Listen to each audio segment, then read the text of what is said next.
Parlons de tolérance chrétienne. En la 3e épître de Jean, versets 2 et 5, il est écrit « Bien-aimés, j'ai été fort réjoui lorsque des frères sont arrivés et ont rendu témoignage de la vérité qui est en toi, de la manière dont tu marches dans la vérité. Tu agis fidèlement dans ce que tu fais pour les frères, et même pour des frères étrangers. » Lorsque l'apôtre emploie le terme « la vérité », il lui donne le sens d'un large amour fraternel. En Romains chapitre 14 et chapitre 15, les versets 1 à 7, Paul nous expose les préceptes de tolérance chrétienne envers les croyants des autres églises, les croyants d'autres persuasions.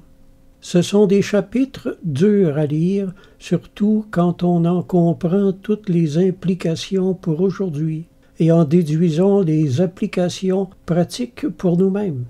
Ce sont des chapitres qui détruisent à la masse notre si précieuse identité religieuse, mais ils favorisent l'ouverture d'une large porte qui donne sur un amour fraternel sans frontières, qu'on appelle la charité. Si nous en acceptons les leçons, notre vie spirituelle tout entière connaîtra d'un seul coup une élévation qui nous surprendra, et nous connaîtrons toute la largeur de Christ et son amour, en sorte que vous soyez remplis de toute la plénitude de Dieu.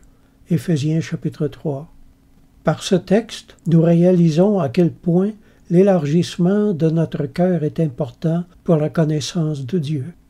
Aujourd'hui, l'étroitesse d'esprit avec laquelle nous nous cramponnons à nos opinions religieuses et à nos doctrines particulières fait de nous de véritables captifs, nous empêchant de connaître le Seigneur dans toutes ses dimensions, dans toute sa vérité. Nous croyons bien faire en n'accordant aucun compromis devant les autres églises, et l'ennemi se rit de nous en nous regardant nous tirer dans les pieds les uns les autres. Ce que nous appelons posséder la vérité, est-ce bien là ce que Dieu entend? Dans le langage du Seigneur, la vérité, c'est la charité. Êtes-vous dans la vérité?